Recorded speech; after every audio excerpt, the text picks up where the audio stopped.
and she's with the Special Needs Trust Department with the ARC in Northern Virginia, and she is going to be talking about supported decision making. And this is Cary, Cucinelli, and Valerie, Geiger, and they're going to be talking about guardianship and alternatives to guardianship. Great. So like Eileen said, my name is Caroline. I work for the ARC of Northern Virginia in the Trust Department. First, I wanted to thank Eileen for inviting us to come out here today, and all of you for coming. This is a very important subject, so I'm very happy to see you all here today. So when we're thinking about the topic of guardianship, when you're looking at a loved one who is over the age of 18, having a hard time making sound decisions by themselves, our first thought is we need guardianship. So it's kind of my goal today to present that there are other options. Sometimes it's the best option, but that's not always the case. It's a tool in a very big toolbox. So what I kind of wanted to do today is just kind of give a general overview about the topic, and then hopefully these ladies here will fill in with some of the specifics. So that being said, we're going to go over some topics today, basic terminology, some examples of supported decision making, what it looks like, what some of the benefits of supported decision making are when you're comparing it to guardianship, what the legal alternatives to guardianship are, because like I said, it's kind of our gut instinct to push for guardianship, but it's not always the only option. And then some next steps. What should we be doing now? So some basic terminology we're going to discuss is capacity, guardianship, versus conservatorship, supported decision making. So our first one is capacity. Has anybody heard that before? No. Okay. It's a term that we hear a lot. It's a very legal term. So it's often used in different ways. But capacity is often synonymous with decision making, refers to the ability to grasp information, make a decision based on information, and communicate that decision. So there's kind of three pieces in there. Grasping the information, making a decision based on information, and then being able to communicate that decision. Capacity is fluid, and capacity is across a continuum. So when we're looking at capacity, someone might need less support or more support. Guardianship versus conservatorship. Guardianship is the legal process by which a court determines that a person is incapacitated or lacks capacity and is incapable of making decisions about some or all areas of their life. Guardianship is determined after hearing medical testimony and other evidence, and the court determines whether or not a person is incapacitated. Guardianship entails the power to make decisions about the person. Conservatorship entails the power to make decisions about their finances. So that's kind of the big difference there. Is guardianship, when you're talking about the person. Conservatorship, you're talking specifically about their finances. Now this is one big thing, and this is kind of the big drawback with guardianship, is once declared incapacitated, a person loses their right and becomes sort of a non-person under the law. I believe it's a ward, is that right? Ward is a term. Okay, I'm getting the legal stuff in there for you guys. And so a non-person under the law. So it's a pretty weighty sort of a thing, and once you get declared incapacitated under the law, it's kind of a hard stone to roll back once you've made that. It's a pretty big deal to get it undone if you ever want to. So guardianship versus conservatorship, and conservatorship. The process strips a person of their civil rights. It's kind of harsh, but it can be true. And the guardianship process is, again, a hard stone to roll back. Once someone's declared incapacitated, they lose their rights under the law. It can be expensive. Again, not always. There are options of how you want to go and pursue this if this is what you want to pursue, but it can be an expensive proposition. It can be challenging and contested, requires annual accounting and reporting, so so there are some requirements on you as the guardian that are going to be ongoing. It is difficult to revoke. Once somebody has a guardian, it's difficult to revoke that. So here are some things to consider if you're considering pursuing guardianship. These are some questions to ask to kind of see if it's the best option for you and your loved one. Is it the least restrictive alternative? Are there other options available in this big toolkit that might be less restrictive but still give this person the supports that they need? Do I understand the process and the responsibilities? Am I going to get into this and then be like, whoa, this is too much for me. I don't want to do this. I can't do this. Those are things it's better to consider up front, because once you've made that decision, it's hard to roll it back. Do I have support from family and doctors? Who will become guardian for my loved one once I'm gone? And I know that this is a question that is very, you're asking yourself that whether or not it's on the slide or not. That's a very difficult question that we all have. If I move, will guardianship still be effective? So these are some things to ask when we're considering pursuing guardianship. What is an alternative to guardianship? Supported decision making. That's kind of a very big and large concept, so we'll try to break it down a little bit. Supported decision making is a series of relationships and agreements between a person and his or her supporters, which is designed to assist that person in making and communicating decisions about their life to others. It relies on relationships of trust to translate and communicate a person's preference and choices.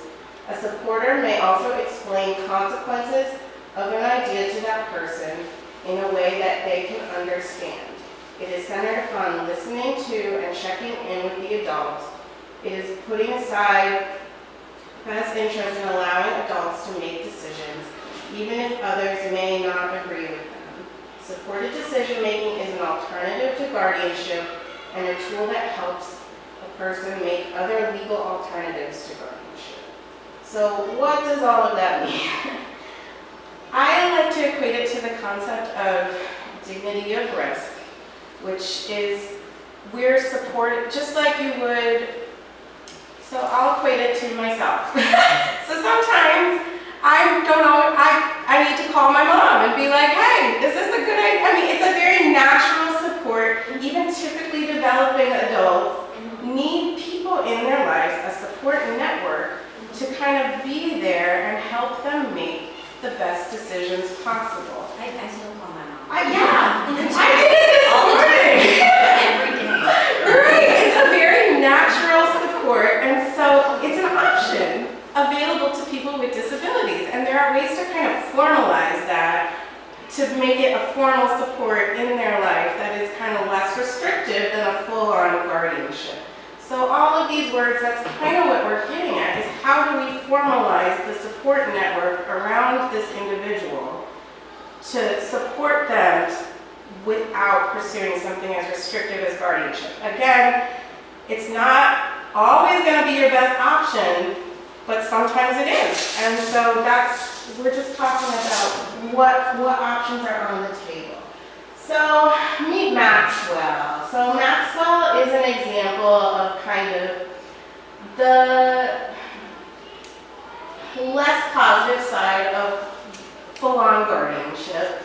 And there are also examples of good guardianship gone good and guardianship gone bad. So there's lots of examples to discuss.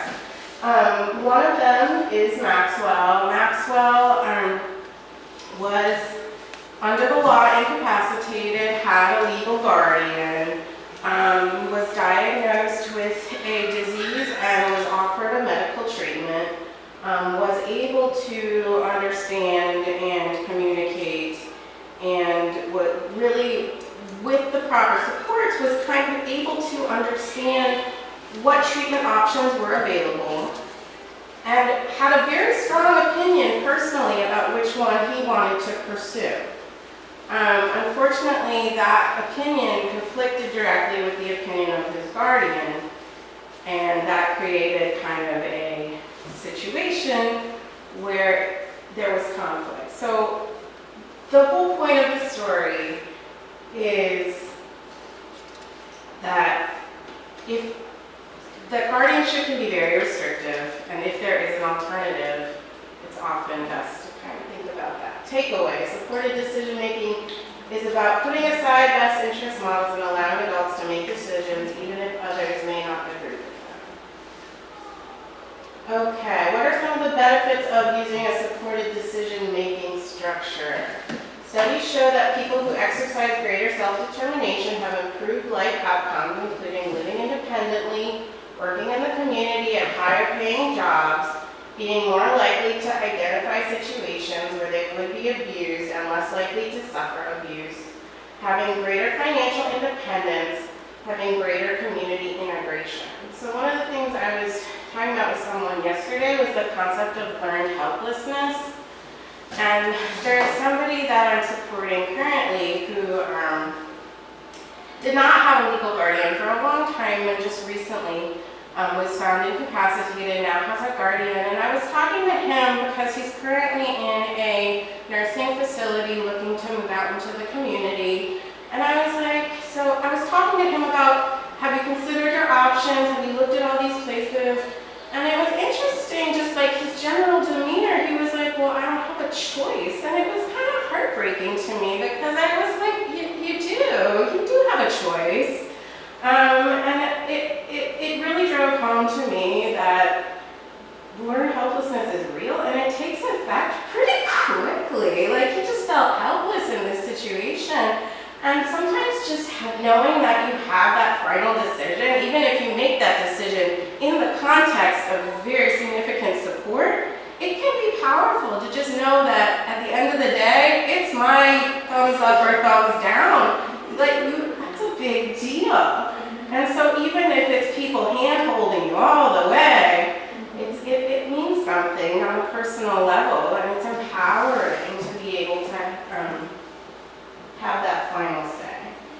So legal alternative to guardianship. What do these supports around the person look like if we're not in the box of guardianship? Consent to exchange information, HIPAA releases, representative payees, authorized representatives under Medicaid, advanced medical directives, power of attorney. There are also limited guardianship and conservatorship options. So this is what we've been talking about. Guardianship is a box, and so if it's not your best option, sometimes it will be, but if it's not your best option, what other options are available? And it's this whole circle of supports around the person, which we call supported decision making.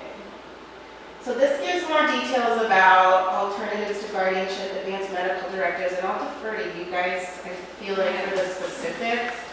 But this is advanced medical directives. A person can appoint a healthcare agent to assist them in making medical decisions immediately or when they're incapable of doing so.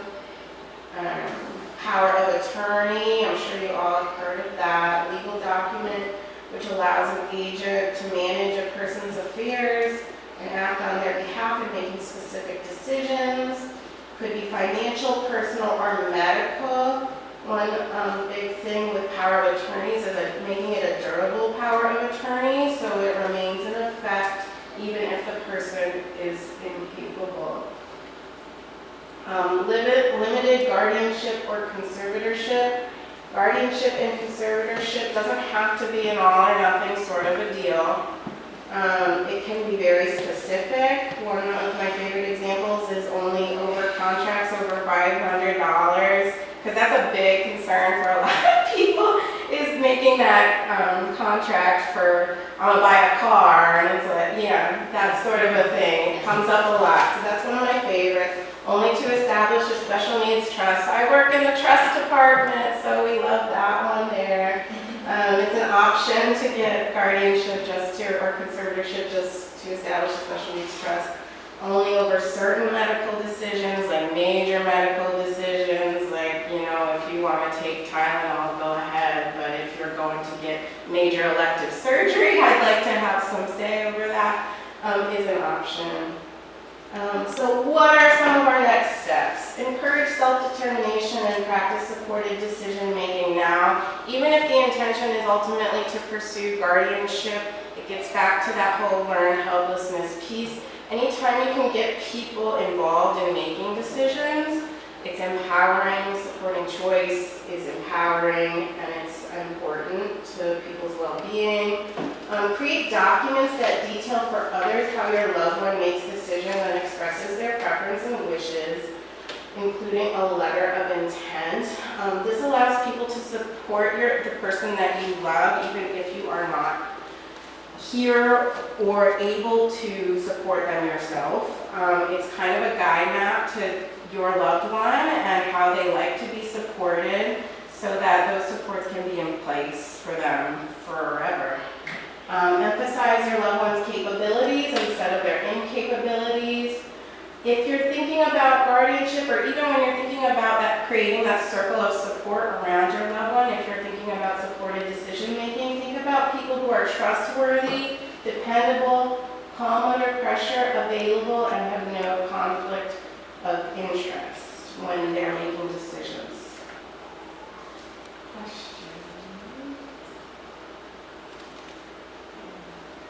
Between guardianship and conservatorship, and I just don't, like, who would do money stuff if it was guardianship?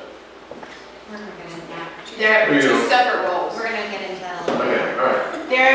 I'm the overview and they're the... Okay, all right. Okay, so like I said, I work for the ARC of Northern Virginia. We and our special needs trust program. If you ever have any questions, feel free to reach out to me or the director, Tia Marcelli. That's it. Thank you. Thank you.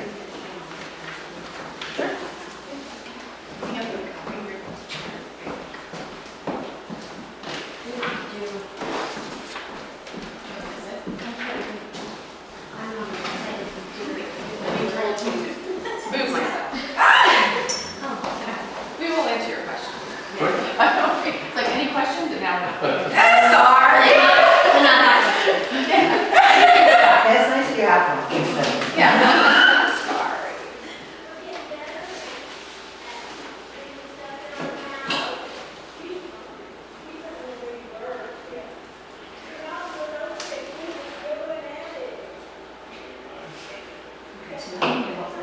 And your name was Caroline? I'm sorry. Yes. Okay. Yeah, In that way, could I get your number? Sure. Here, let's make my card. It's actually on the back. I Oh, just found it. It was Valerie writing. All right. Thank you. You're very welcome. You got it right now.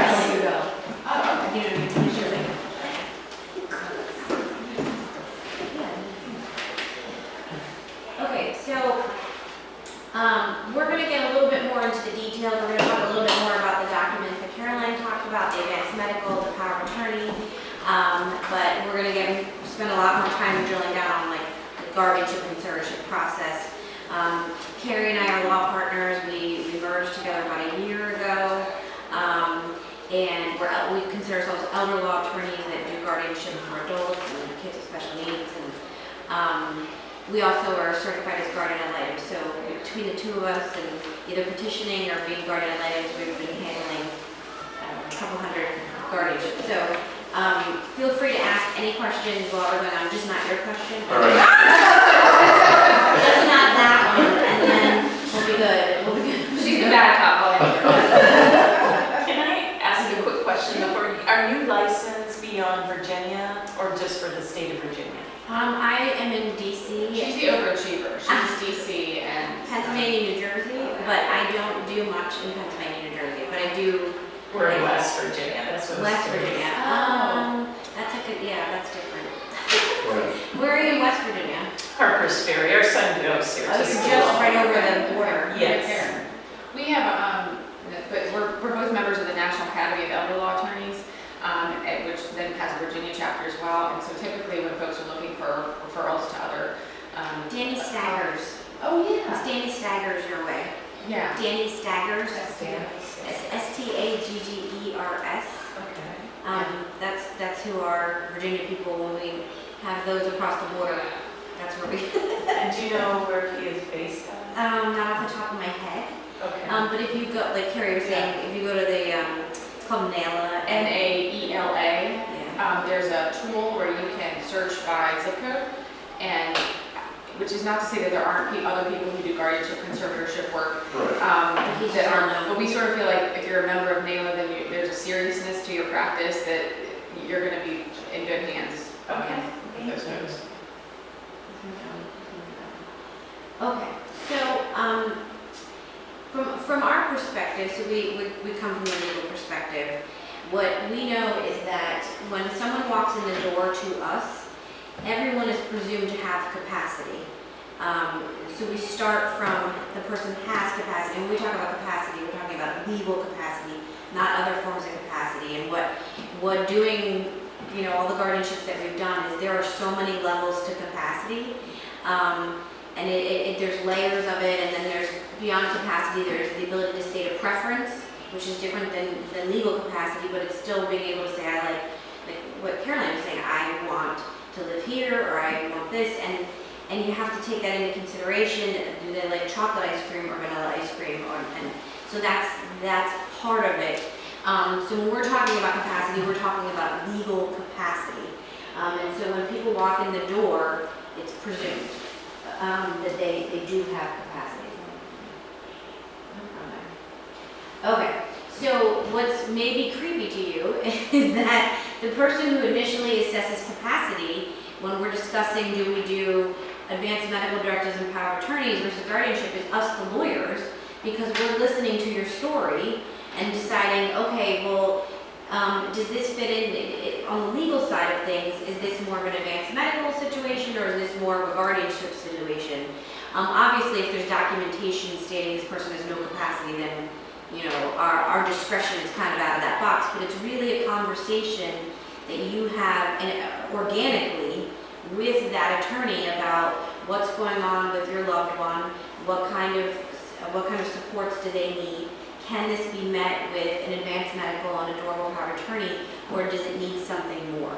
And that's kind of like, I call it creepy because, you know, we're not doctors, but we're listening to the information and we're taking that in and we're thinking, okay, well, what's great about the medical directive and power of attorney for this person, or what could go wrong?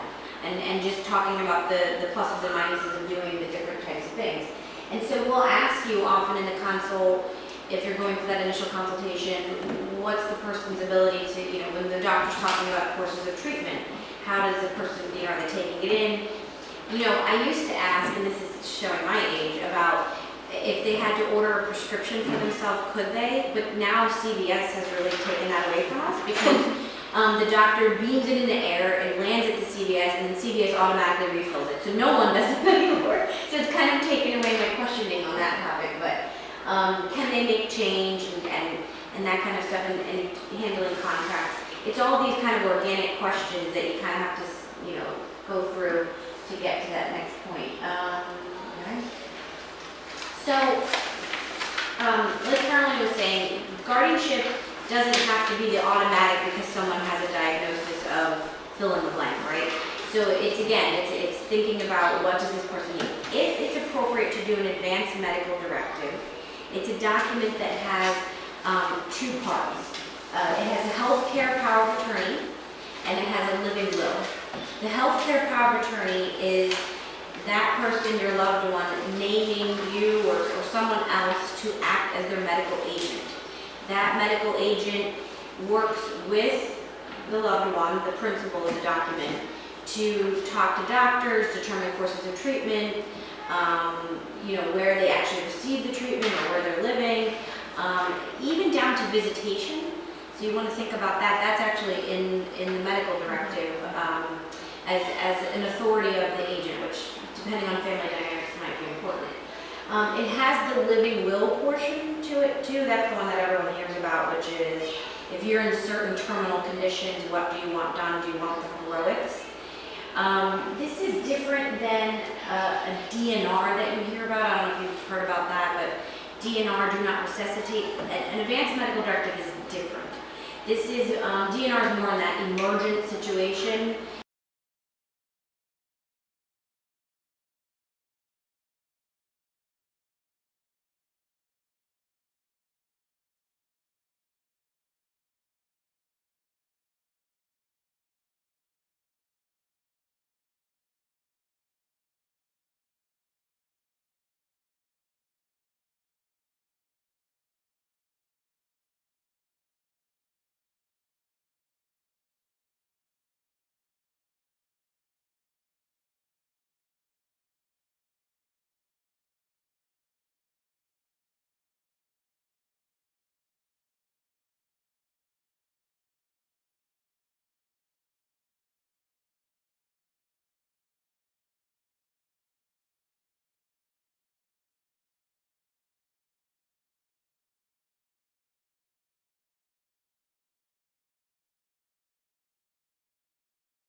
In order to do the guardianship and conservatorship, the individual has to lack legal capacity, that they're not able to effectively communicate their healthcare decisions and their financial needs, or manage their finances. And it's a bit of a longer definition than that, but it's essentially what it boils down to.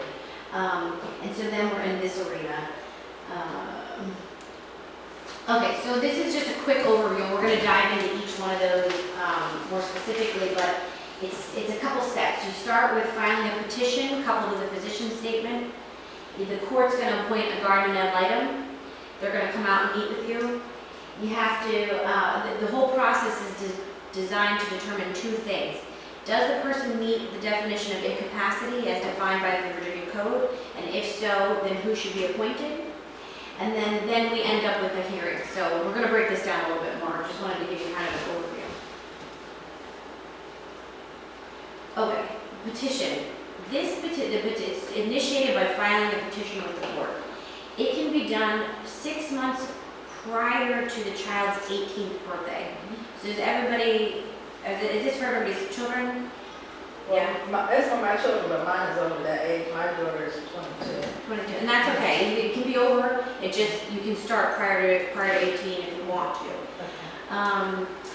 You have to think about, do you need the guardian and conservator? And then this is where your question kind of comes in, which is, what does that mean? So guardianship, that's of the healthcare.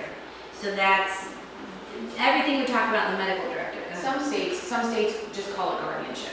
So we have a case now where we're actually counsel to an attorney who's been appointed as a guardian of someone in Maryland. And in Maryland, they don't have a split between guardian and conservator. It's just you're the guardian and you have these various powers. So person and property, they call it. Guardian, person, and property, right. You could have an individual who has a guardian who's one person and a conservator who's another. That's possible. So It's a guardianship, it's just healthcare. Conservatorship is finances. You may not need both. A lot of individuals filing the first time for someone who's turning 18 might not need the conservatorship because the child might not be working, there might not be their own funds. They may be able to just become representative payee. You may be able to become representative payee through Social Security or OPM to handle the money, and then that way that child doesn't really have their own money, and then you don't have to do the conservatorship. There's a lot of people who just need guardianship, it's just the healthcare piece. Social Security makes sense. You mentioned OPM. Oh, I'm sorry. No, I'm just curious. Office of Personnel Management. Right, So My husband works for the government, so I'm, down at the Well, end. yeah, me too, but I'm not sure how that fits into our conversation. What does OPM do for somebody? Well, because. Except government people. Well, so some people who are, have parents who are deceased get money through OPM. Does that mean other people's money? The OPM? Office. Oh, You're in the 90s like me. That was. Office of Personnel Management through the government. Okay. So it could be a child of a retired federal worker who's getting benefits through OPM. Or it could be, we're talking here about your children presumably, but we also act as guardians and conservators for individuals who have, let's say, dementia or some other diagnosis, and they actually are retired federal workers. Gotcha. So that, yeah. So that comes into play as well. Yeah. Right. Will our own finances factor into our son's qualifications for SSI once he turns 18? No. Prior to 18, is that the case? Because I was just talking to a parent that said they were denied because of income. Yes, the short answer is yes. Okay, I Prior to didn't 18. fully understand how that would work. Yeah, Caroline, I don't know if you want to talk about it, or do it. Should we go? Prior to 18, yes, you're coming into the calculation. Over 18, the child is, they're not a child anymore, they're an adult, and they're deemed on their own. And that's why then it's important about how the assets are structured, and do we need to do a limited conservatorship to move monies to qualify for SSI if that's appropriate. That's what you were talking about, the gentleman that's making more money than you would. Yes, in Necessarily. that situation, so he's lucky in one respect in that dad owns a company, so he's working at his dad's company. Dad's paying him a very nice salary, but there's gonna come a time where dad's not gonna work at the company, and I wanted to bring that to dad's attention about what's gonna happen when you retire. Is the company gonna keep him on, and if so, is that salary, and then how, you know, he's getting benefits through the company, but then what if he's not working there anymore, and how can we plug him into public benefits? And just to put that on his purview. Or just to add, so in Yeah. terms of Social Security, when a child is 18, or when an adult is 18, then you do want to make sure that they have less than $2,000 in assets to qualify for SSI on their own, and that's really where special needs trust. Because if they exceed that, then they lose it. Right, even by a penny, so you really need to keep their assets below that amount. And income too, is it 735 or 740? It's 750. 750 now? 750. So through social, well, I like to have a chart. Here's my chart. For SSI, it's 750, it goes up there incrementally here, 750 a month. So if your child's working and making more than that amount of money, then you're not gonna get any SSI, but you still wanna try to keep your assets below, and because Medicaid maybe, it's a whole big, And you also have to, I don't know if I'm allowed to speak. no, you sure. Okay. You want, once they turn 18, because I have gone through that part of it, and they're still living in your home, you want to charge them rent. That's right. You want to say that you charge them a certain amount, because if you say you don't, then their They'll benefits reduce it. reduce. They'll reduce it by a third. Yeah. And we have they say you can write it on a napkin if you want to, but when you go to Social Security and you're sitting there, they're gonna say, oh, of course you support your child and you don't charge them rent, right? And you wanna say, oh no, of course I charge them rent. And so in order to get all 3/3 of that Social Security payment every month, you need to document that you're charging them rent. Whether you charge them rent or not is your own. You can take that money and you can put it back into a special needs trust for them. You don't actually have to keep it, but. It becomes a game, and so what happens is, okay. But we could give you a sample rental agreement that you can. Yes. That would be lovely. Well, you have to plug in and play the matrix, right? So you not only charge rent, you may also be charging for food because you're buying all the groceries, right? But that, memorialize it in writing. You're gonna take that in as rent, that's income to you. But then you can turn around and take that money and put it into a third-party special needs trust versus a first-party. Third-party special needs trusts do not have payback, and so I'm talking to like, all of everything there's no. Well, it's actually support, but first party is the child's creating it, you have the child's money. Third party is somebody outside, right, creating this. Anybody else creating the trust and funding it. And is Social Security going to be contacting us regularly to say, I want to see proof of how You have to you research. are? Every year they'll do You have to research. document those expenses. Okay. There's way more to it than that, and Okay. that's the down and dirty. But that has to be in consideration and part of the consultation when you're talking about the guardian conservatorship or the supported decision making. Because if the child has money, maybe there was an UTMA account set aside for the child, and now it was UTMA and they're turning 18. I had clients who didn't think about this until we already went for guardianship, and then they came to me and they were like, now we have this money, and I was like, oh. So that all needs to be talked about at the table when you're having that guardianship discussion. Because if the child has money, then this is kind of like the trigger time of like, this all needs to come up and get going as to how you're going to handle it. And that's actually kind of what I put here, which is child turning 18, is SSI an issue? Do we need to get a special needs trust up and going? And is it the child's money? And if it is, then maybe we're going to court either for full conservatorship or only limited conservatorship for the sole, and I'm talking really fast right now, I just realized that, for the sole purposes of transferring the money out of the child's name to that special needs trust. Does that make sense? So retaining an attorney is vital prior to beginning this process. I mean, that's what I'm getting. I think you gotta find an attorney that you're comfortable with, that's gonna talk organically, like not just hear your child has X diagnosis and say, okay, guardianship. They gotta be able to have this entire conversation. Okay. So not the ones that are just cranking out the guardianships, because this is part of it. So if this is missed the first time around and now your SSI says, no, you're deemed ineligible because of too much money, now you're going back to court to fix the situation. So it's gotta be this comprehensive discussion, so you're doing it right and efficiently the first time. I'm really passionate about this And this is where I always say, and if you go and you have a consultation with someone and you don't feel comfortable and you walk out feeling like, I don't know what he or she said, or I didn't feel that I was being respected, or any of those things, it's fine. Maybe you spend $300 on a consult, but don't go back. You should be, this is how I get with my mother, because she goes to the doctor and she's like, I don't know what he said. Like, it's your doctor. It's like, it's the same relationship. Go in there and feel like you can ask as many stupid questions as you can, because that's what that person is You supposed should to feel do. supported. You should feel supported in the conversation. Okay. And I just want to offer, if you want to have a pre-conversation Yes. about that, so Tia Marcelli, who's the director of trust, she happens to have 2 daughters with disabilities. So one, I think, is an adult, one is still minor. She is usually here for these presentations. She'll be back in September. She does a great presentation on special needs trust, and you guys obviously have packets. She will do free consultations for an hour with families here.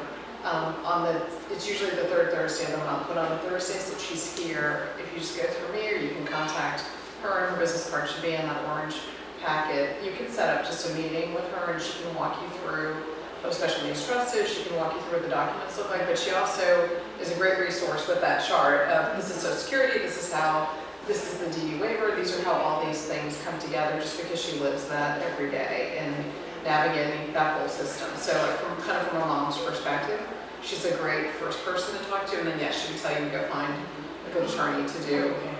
So our son turns 18 the last day of this month, and everybody instilled in us, get cracking before that day is here, but It's okay. it's not not, okay. okay, There's no- okay. Is he still in school? He's Yeah. still in school? Yeah, he goes here just. So so I would say, you're fine. The only other catch I would say is that when kids turn 18, like technically, they're gonna be the ones signing their IEP. Like for a more neurotypical kid that might have an IEP, like I would say in the public school system as opposed to here, they're gonna be much more forgiving and understanding. That would be, like, they're not even obligated to invite you to the meeting anymore because it's your child who's responsible for signing on those documents, making their own decisions, which is just the scary part of, I have an 18-year-old who's fine, and I think it's scary that she. So it's not like, but you just, I would say, unless your son is saying, I can't wait till my 18th birthday because I'm gonna leave here, right? Like, I'm gonna walk out. I mean, that's. Well, I don't know West Virginia, and I apologize. I know Loudoun County is really slow compared to Fairfax with the processing these. So that would be my only thing, which is, and this is really a bad preconceived notion I have in my head, is West Virginia would be like Loudoun County or slower because it's West I'm Virginia. from the other part of Virginia where she doesn't go, and she thinks we're all I think it would toothless be and slow, don't so I have. would just say, no shoe's gonna drop on you, but because this is a process and it has to get moving, I would not. Right. I think the other piece that's important too is establishing a child's disability prior to the age of 22. In terms of if your child is going to be eligible for benefits from the parents too. Which You is want to do that between 18 and 22. At least You apply for just mean something, SSI. oh, okay. Documented. Yeah, he has a documented diagnosis since the age of 3, so. Yeah, so that, and she's talking about getting SSD money, which is better than SSI money typically because it's more money, and it's can be off of your work history. So that typically is higher money, and that usually comes in when if you become disabled or you retire. Because I'm at that point, I'm ready to retire right in there, and You can't be ready to retire, you're not old enough. That's impossible. so I'm kind of, and that's what I wanted to ask about too, transferring the SSI to under my work history. Yes, and that's something, and that's why I needed suggesting to them to document it. Okay, I'm gonna keep going and then we'll do more. Okay, sorry.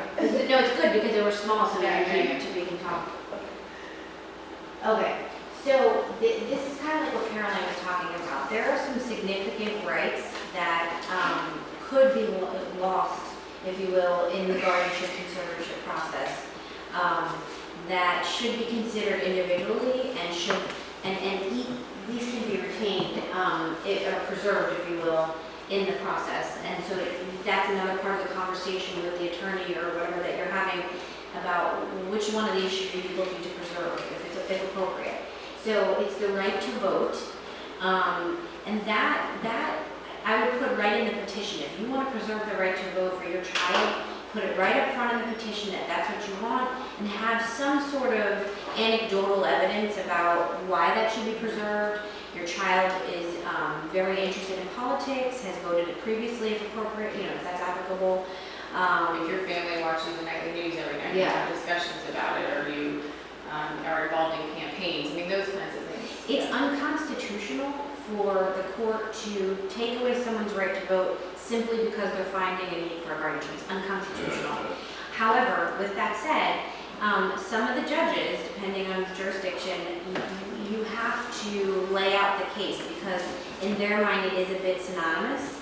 So you have to be ready to discuss that at that hearing. Sometimes they'll ask you right there from the bench, like, well, why are we preserving when we're saying otherwise this person needs assistance? So, right to drive, that can be preserved.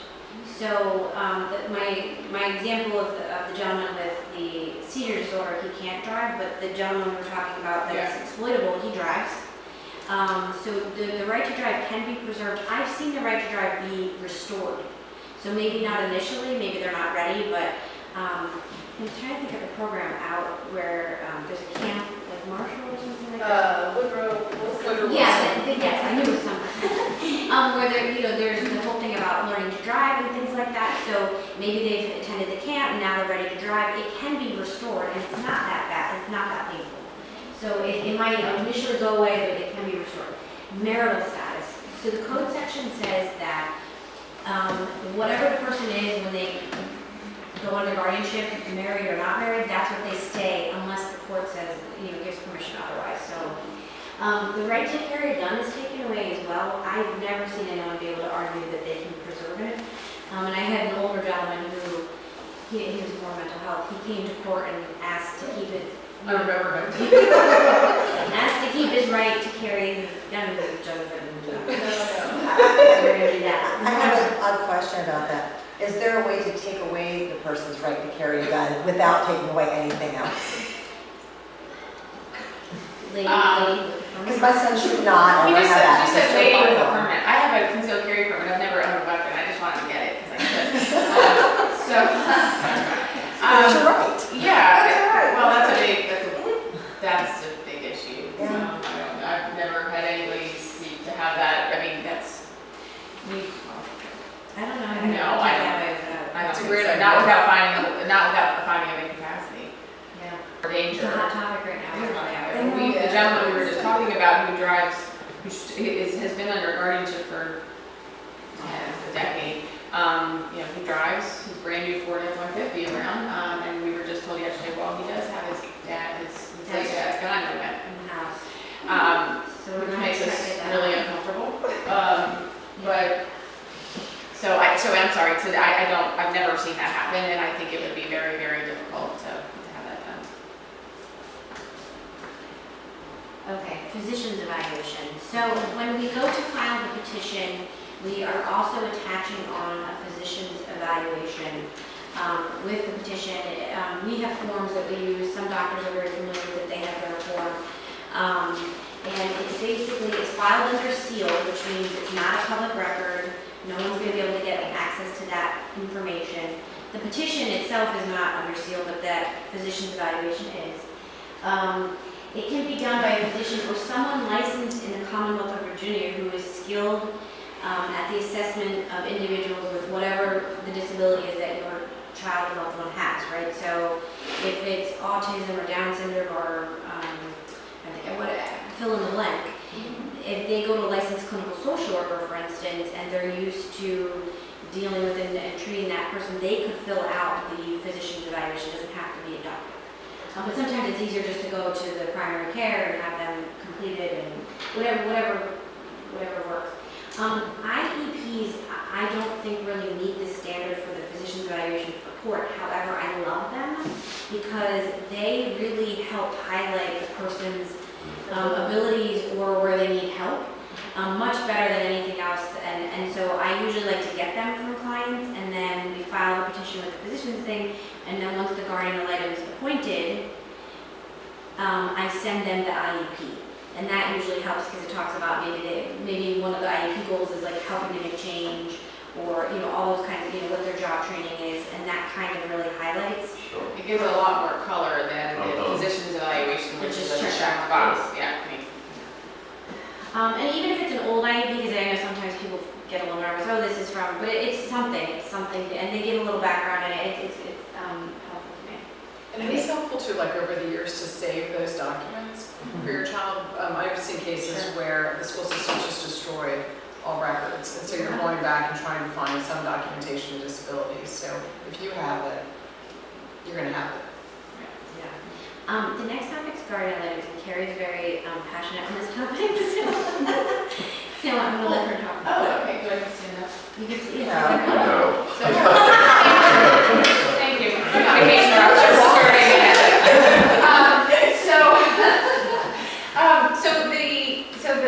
This step, and the reason I'm passionate about it is there are really, really good ones and not so good ones. Valerie and I are both certified as guardians ad litem. There's a pet peeve of mine. It's guardians ad litem instead of guardian ad litems. It's crazy. So each individual, it's all attorneys actually. I don't know if you have to be an attorney though, actually. Maybe in the code.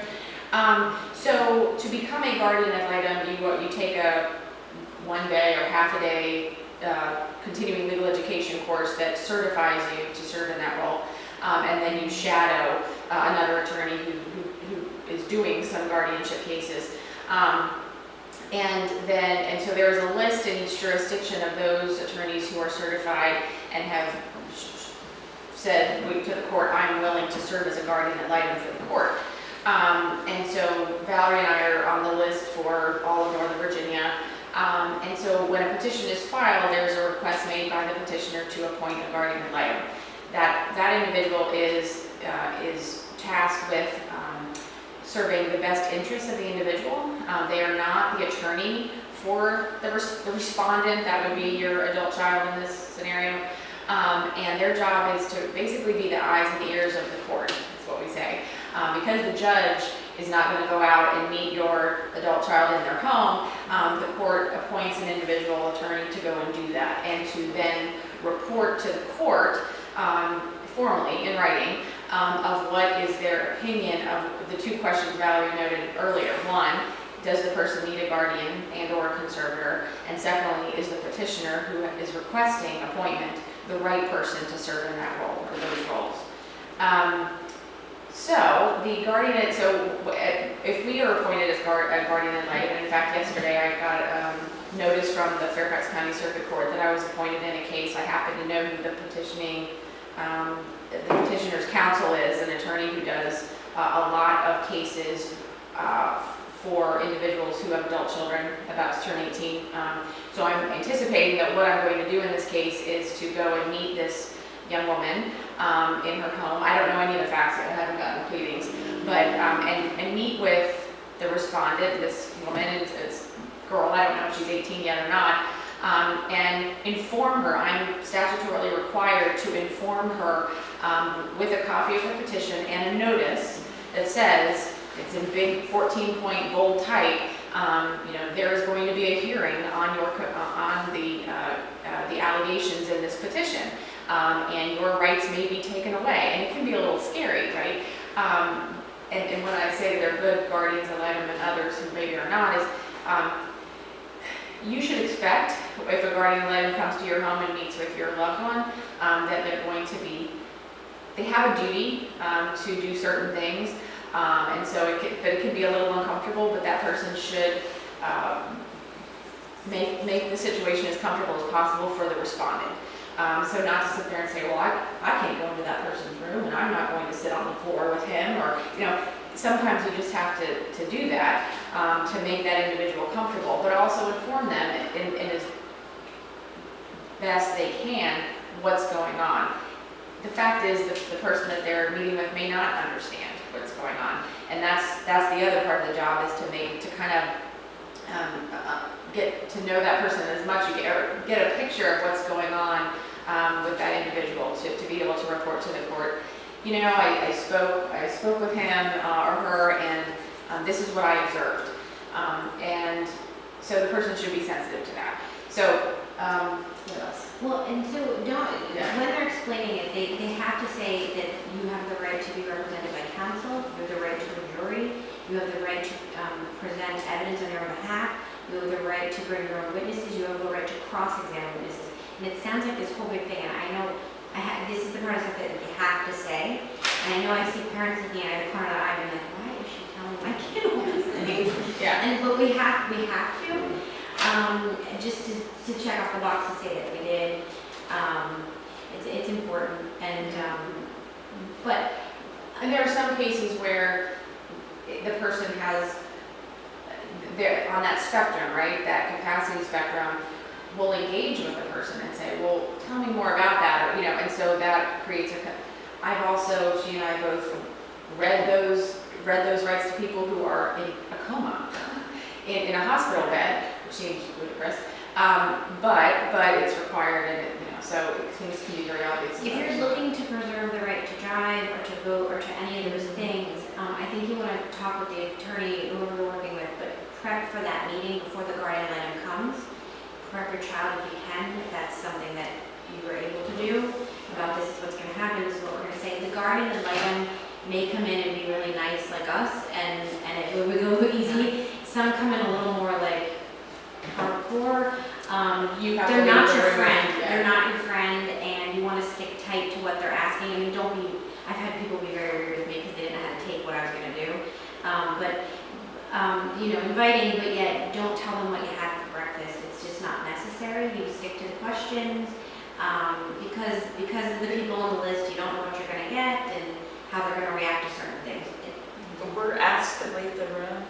You might be. It depends on what your child's disability is and how the child would be okay. Like, I've met with plenty of kids independently. The parent might be in one room over, but then if a child is nonverbal, then I'm not asking the parent to leave the room because No. I need the parent to help me Right. facilitate the conversation. So I'm not asking the parent to leave the room. And I always,